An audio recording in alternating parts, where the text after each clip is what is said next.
Hai sahabat jelajah, selamat datang di Kutai Timur, kabupaten yang luas dengan memiliki populasi lebih dari 433.000 jiwa.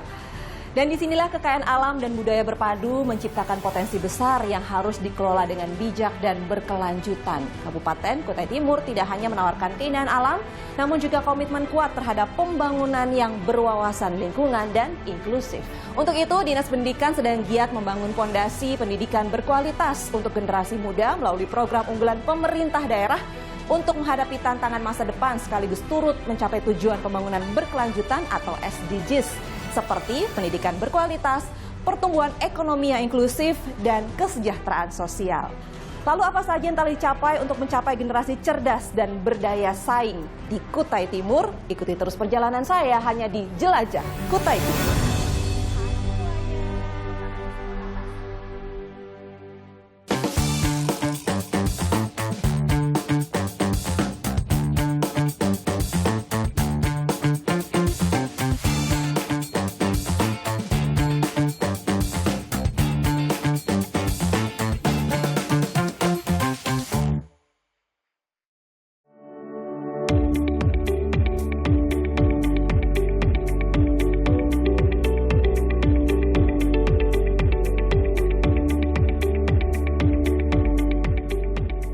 Assalamualaikum Bapak.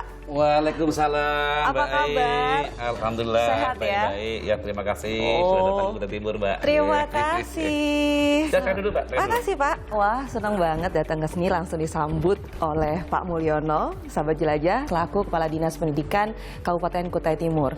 Saya datang ke sini, Pak, langsung ketemu Bapak untuk berbincang-bincang mengenai pendidikan di Kutai Timur, boleh? Boleh. Boleh ya, karena saya ingin menggali lebih dalam. Sebentar, baik.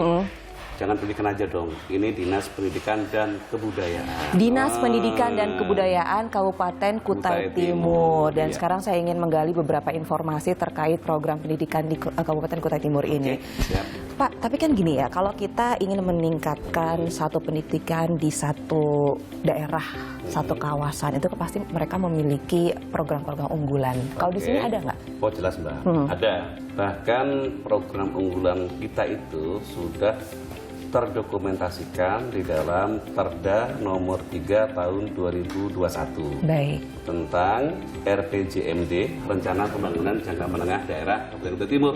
Itu lengkap sekali, mulai dari visinya, misinya, 7 program unggulan, dan juga permasalahan-permasalahan atau isu strategisnya juga ada. Oke, jadi ada 7 program unggulan. 7 itu apa aja? Boleh nggak? Boleh. 7 program unggulan itu yang pertama terkait dengan buku dan seragam gratis. Kemudian yang kedua terkait dengan beasiswa. Yang ketiga terkait dengan bantuan operasional sekolah daerah atau BOSDA. BOSDA, baik. Oke, ya. Kemudian yang keempat terkait dengan insentif atau tunjangan perbaikan penghasilan guru kita. Kemudian yang kelima terkait dengan baju seragam untuk guru. Kemudian yang keenam, pemenuhan sarana dan prasarana. Pemenuhan sarana dan prasarana. Baik. Dan yang terakhir, yang ketujuh adalah terkait dengan akreditasi. Nah, ini saya tertarik nih, nomor 6 dulu ya Pak. Ini adalah terkait sarana dan prasarana pendidikan di Kutai Timur gitu ya. Nah, apakah bisa diceritakan bagaimana kondisi sarana dan juga prasarana pendidikan di Kutai Timur saat ini? Dan ada nggak rencana pemerintah untuk misalnya memperbaiki atau juga membangun fasilitas pendidikan di sini? Saya agak mundur sedikit ceritanya ya. Pada saat 1 bulan saya menjabat, saya langsung melakukan langkah yang namanya konsolidasi. Apa itu? Pembenahan internal. Kita rapat bersama, kita bedah 7 program unggulan. Sampai sudah sejauh mana nih capaiannya. Nah, ternyata saya melihat masih ada hal-hal yang menurut saya ini masih perlu kita validkan ini. Sehingga saya bentuklah tim ya dengan semua bidang yang ada. Saya turun ke lapangan, cek semua sekolah. Kita kumpulkan dulu dalam satu kecamatan, para kepala sekolahnya, kita berikan pengarahan, setelah itu menyebar. Dari situlah kita bisa memetakan bagaimana kondisi real sekolah-sekolah kita. Alhamdulillah, berkat pemutakhiran data tadi menjadi sebuah dokumen permasalahan, ini kita juga lempar ke Dewan. Jadi dengan dasar itu, akhirnya sudah kita buat program lengkap, mulai dari pembangunan sekolah baru, kemudian penambahan ruang kelas baru, kemudian juga pemenuhan fasilitas atau sarana-sarana pendukung sekolahan, mulai dari kantornya, ruang lab, ruang UKS, musola dan lain-lain, termasuk juga rehab-rehabnya. Oke. Dan saya programkan, saya maunya pembangunan ini milik semua. Artinya semua sekolah harus dapat. Khususnya yang jenjang SD dan SMP tidak ada satu sekolah yang terlewat. Tapi kalau untuk pembangunannya itu di mana aja, Pak? Jadi gini, saya sampaikan di awal tadi ya, ada pembangunan sekolah baru. Nah di tahun 2023 itu ada beberapa sekolah baru. Contohnya di SD 0, 14, 15. Nah kemudian ada SD 09 di Kecamatan Rantopulung dan SD 020 di Kecamatan Bengalon. Nah itu kita bangunkan sekolah-sekolah baru. Nah kalau yang saya bilang tadi RKB atau ruang kelas baru itu adalah suatu pembangunan untuk menambah jumlah ruangan dari sebuah sekolah yang memang daya tampungnya sudah tidak memungkinkan lagi atau sudah melebihi kapasitasnya, perlu adanya penambahan ruang kelas baru. Jadi beda Mbak. Beda. Ruang kelas baru dengan unit sekolah baru. Itu di tahun 2023 kemarin sampai dengan 2024 ini juga sudah sangat banyak sekali. Lebih dari 100 ya kalau tepatnya, sehingga saya ada 122 unit itu. Ruang kelas baru. Oke, baiklah. Pak, lalu seberapa pengaruh gitu, sejauh apa pengaruh dari perbaikan atau pembangunan infrastruktur pendidikan ini dengan kualitas, dengan peningkatan kualitas pendidikan? Oke, inti dari kurikulum Merdeka itu adalah terselenggaranya pembelajaran yang menyenangkan. Untuk bisa mendapatkan sebuah kondisi pembelajaran yang menyenangkan, tentu ada beberapa hal yang harus kita persiapkan. Salah satunya mulai dari tenaga pendidiknya. Kita sudah upayakan sini ada peningkatan kesejahteraan guru, ya kan, kemudian mempermudah bagaimana guru untuk mutasi dengan keluarga segala macam.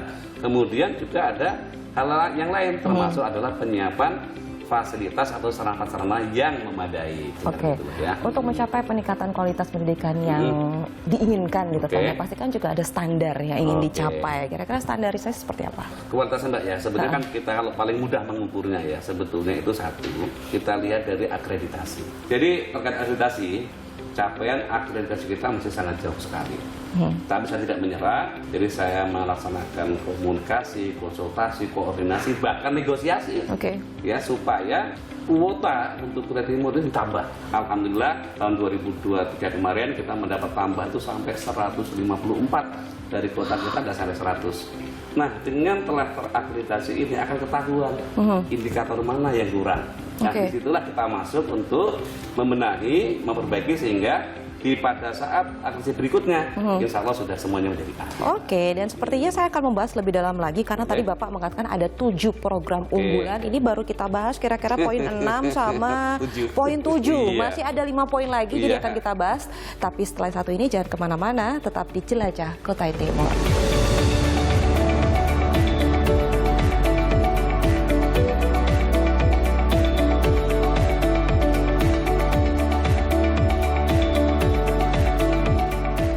Harapannya saya tidak mau lagi ya di Kutai Timur ya ada pungutan, ada sumbangan, ada iuran, apalah judulnya itu kepada orang tua murid.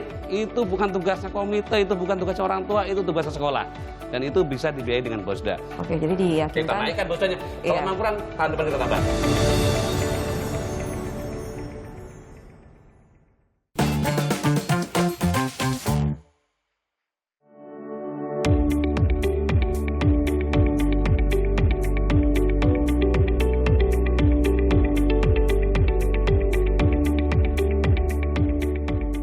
Senang deh Pak, saya main ke kantor Dinas Pendidikan dan juga Kebudayaan Kabupaten Kutai Timur karena dari pertama kali saya masuk, terus saya langsung disambut dengan ornamen etnik dari Kalimantan, termasuk yang di belakang kita saat ini. Ini ya, betul Mbak.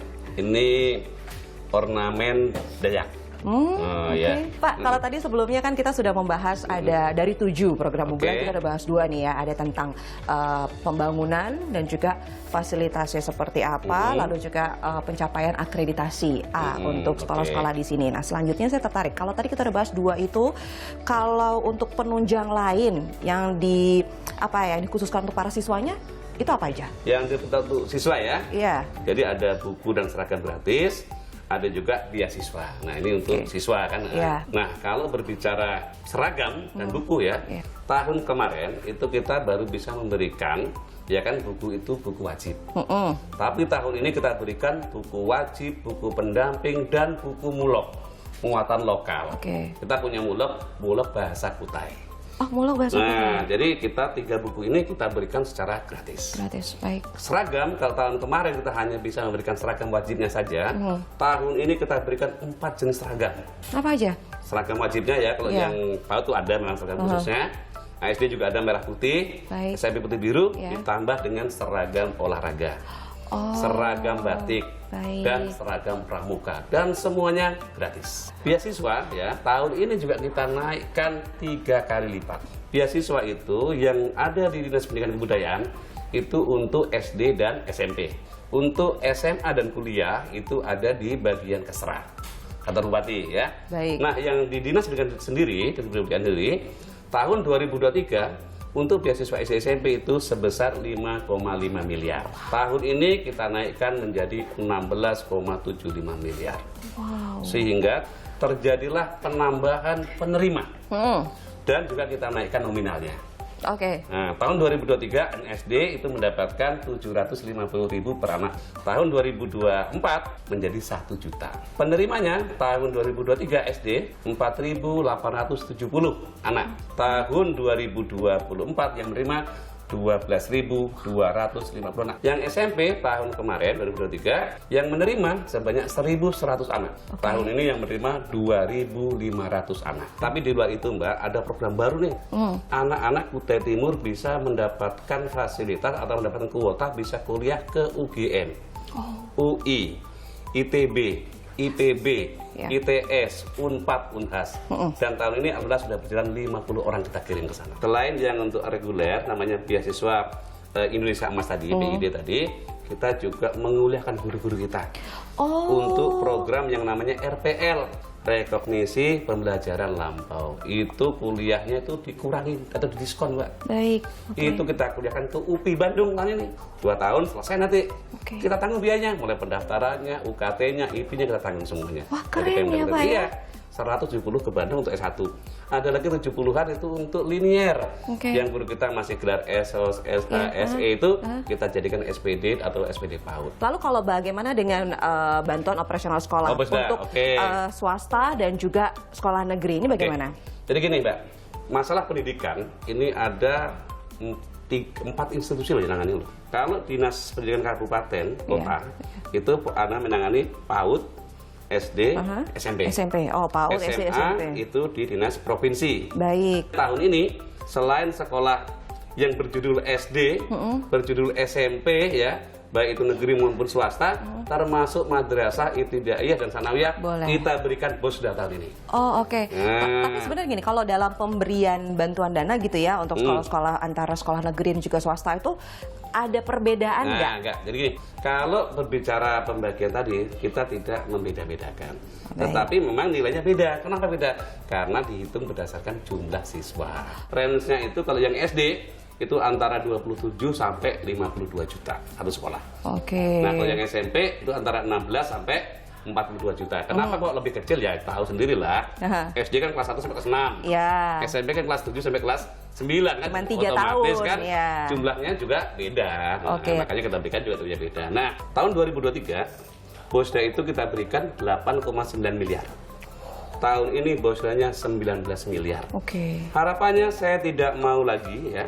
Di Kutai Timur ya ada pungutan, ada sumbangan, ada iuran, apalah judulnya itu kepada orang tua murid untuk hal-hal yang seharusnya menjadi kewajiban sekolah. Contoh nih ya, orang tua diminta iuran oleh komite lah biasanya komite nih untuk beli horden, untuk beli kipas angin, untuk ngecat ruangan kelas. Itu bukan tugasnya komite, itu bukan tugasnya orang tua, itu tugasnya sekolah. Dan itu bisa dibiayai dengan BOSDA. Jadi diyakinkan. Kita naikkan BOSDA-nya. Kalau memang kurang, tahun depan kita tambah. Jadi yakinkan BOSDA itu benar-benar membantu untuk operasional sekolah, tidak ada lagi pungutan di luar yang dikewajiban dari yang sekolah tanggung. Kemarin gitu ya. sekali saya ada satu sekolah, ada itu langsung saya perintahkan Korwilnya, Pak Korwil segera selesaikan masalah itu. Besoknya langsung rapat, dikembalikan Mbak. Wow, ini kayaknya seru ya kalau kita ngobrol lebih lanjut terkait program-program unggulan dari Dinas Pendidikan dan juga Kebudayaan Kabupaten Kutai Timur sama Pak Mulyono. Ini seru banget kalau kita ngobrol, tapi kita harus tahan dulu, jangan dibuka semua sekarang, kita tahan dulu. Jadi jangan kemana-mana, tetaplah bersama kami di Jelajah Kutai Timur.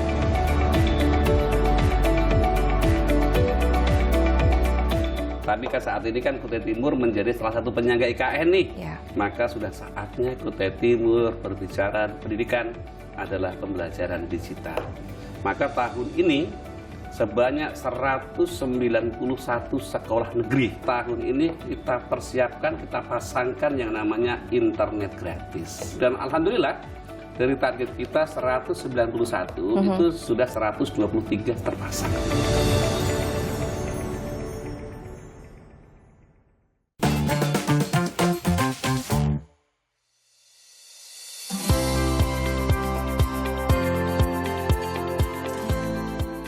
Ya sahabat jelajah, sekarang saya akan melanjutkan perbincangan dengan Pak Mulyono selaku Kepala Dinas Pendidikan dan Kebudayaan Kabupaten Kutai Timur, dan sekarang kita sudah berada di ruangan Bapak ya Pak ya. Terima kasih sudah ajak saya untuk masuk ke ruangan Bapak untuk melanjutkan perbincangan seru ini gitu ya. Siap. Tadi kalau sebelumnya Pak, kita sudah berbincang mengenai 7 program unggulan yang ada di Dinas Pendidikan dan Kebudayaan gitu ya. Tapi kalau untuk program lainnya, untuk meningkatkan kualitas dari tenaga pendidiknya, ada lagi nggak? Insentif untuk guru, khusus guru. Iya. Yang guru PNS, itu insentifnya itu diberikan berdasarkan 3 kriteria. Pertama, berdasarkan zonasi penempatan. Yang kedua, berdasarkan masa kerja. Dan yang ketiga adalah berdasarkan golongan. Jadi range-nya itu yang PNS ya, mulai dari 6 juta sampai yang tertinggi itu 12.176.000. Nah, yang terakhir Kutai Timur ya, walaupun ini mungkin ya belum begitu terkenal betul lah di Indonesia ini ya. Tapi kan saat ini kan Kutai Timur menjadi salah satu penyangga IKN nih. Maka sudah saatnya Kutai Timur berbicara pendidikan adalah pembelajaran digital. Maka tahun ini sebanyak 191 sekolah negeri. 191 negeri tahun ini kita persiapkan, kita pasangkan yang namanya internet gratis. Dengan teknologi tercanggih hari ini, Starlink. Sehingga daerah-daerah yang blank spot masih ada loh Mbak, dan blank spot juga. Masih ada blank spot itu bisa mendapatkan internet, karena dia pakai satelit kan. Dan itu digratiskan, Pemda kita yang tanggung. Negeri nih, swasta juga. Swasta iya juga, swasta tahun depan kita lanjutkan. Kenapa negeri kita dulukan? Dengan pertimbangan negeri itu ada kewajiban absen kinerja. Kasihan guru-guru kita kadang harus pergi ke sana kemari dan sinyal itu absen. Nah, jadi kita dulukan yang negeri ini baru tanpa swasta. Dan alhamdulillah dari target kita 191 itu 2 hari yang lalu laporannya ke saya itu sudah 123 terpasang. Dan 60% terpasang. Oh keren ya, Kutai Timur ternyata maju sekali dalam bidang pendidikan dan kebudayaannya. Tapi kalau tadi kita sudah membahas pendidikannya saja, kebudayaannya saya juga tertarik. Di sini ada pendidikan dan kebudayaan. Kalau dari sisi kebudayaannya seperti apa? Untuk bidang pendidikan sendiri ya, yang pertama tentu tugas kita adalah bagaimana pertama menjaga, melestarikan situs-situs budaya, baik berupa benda maupun non-benda. Termasuk juga kesenian-kesenian kita. Nah itu kita laksanakan Mbak, event-eventnya kita laksanakan ya. Kemudian pendataan-pendataan kita, bahkan kita untuk menyelamatkan itu tahun ini sudah dimulai DED atau persiapan lahan untuk membangun museum. Jadi ke depan kita akan mulai tahun depan kita akan bangun museum. Nah yang kedua, saya juga sudah mulai nih 2 tempat kita bukukan Mbak. Buku kita jadi tidak mau hanya sekedar tahu gitu aja, tapi kita harus betul-betul jadikan sebuah buku sehingga ada pengalaman mendalam terkait dengan objek itu, dan itu menjadi salah satu koleksi di museum kita nanti. Nah terkait dengan event sendiri ya, event budaya ya, untuk melestarikan adat istiadat, budaya, kuliner tadi, kita buat event Mbak. Kita kan baru saja memperingati hari jadi ulang tahun Kutai Timur yang ke-25 di tanggal 12 Oktober kemarin. Maka sekaligus kita rangkai kegiatan memperingati hari ulang tahun Kutai Timur dengan festival-festival kegiatan kebudayaan. Nah, kegiatan sendiri berisi tadi mulai dari seninya, budayanya, bahkan sampai kulinernya juga ada mulai di dari situ. Sumatera, Sulawesi, Lombok, Bali, Jawa, daerah di Indonesia muncul. Ya. Dan menarik sekali ngobrol sama Pak Mulyono ini, menyenangkan. Berbagai informasi sudah saya dapat di sini terkait upaya dari Kabupaten Kutai Timur untuk membangun generasi yang cerdas dan berdaya saing tinggi. Juga sudah dijelaskan tadi berbagai macam program unggulannya, lalu juga tidak hanya itu saja, ada bantuan lainnya yang untuk menyenangkan semua pihak,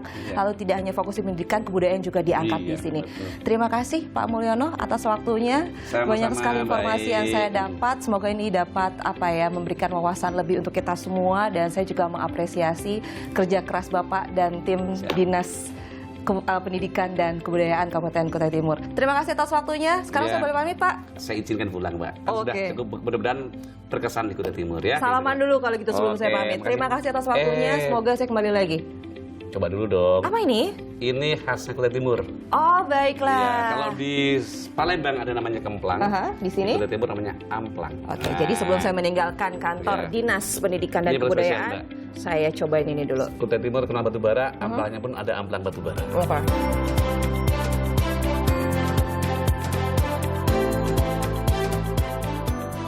Sahabat jelajah, kita sudah menyaksikan bersama bagaimana Kabupaten Kutai Timur membangun fondasi pendidikan yang kuat, mencetak generasi cerdas dan juga berdaya saing melalui banyak program seperti bantuan seragam, buku sekolah, beasiswa kutip tuntas hingga peningkatan sarana dan prasarana pendidikan.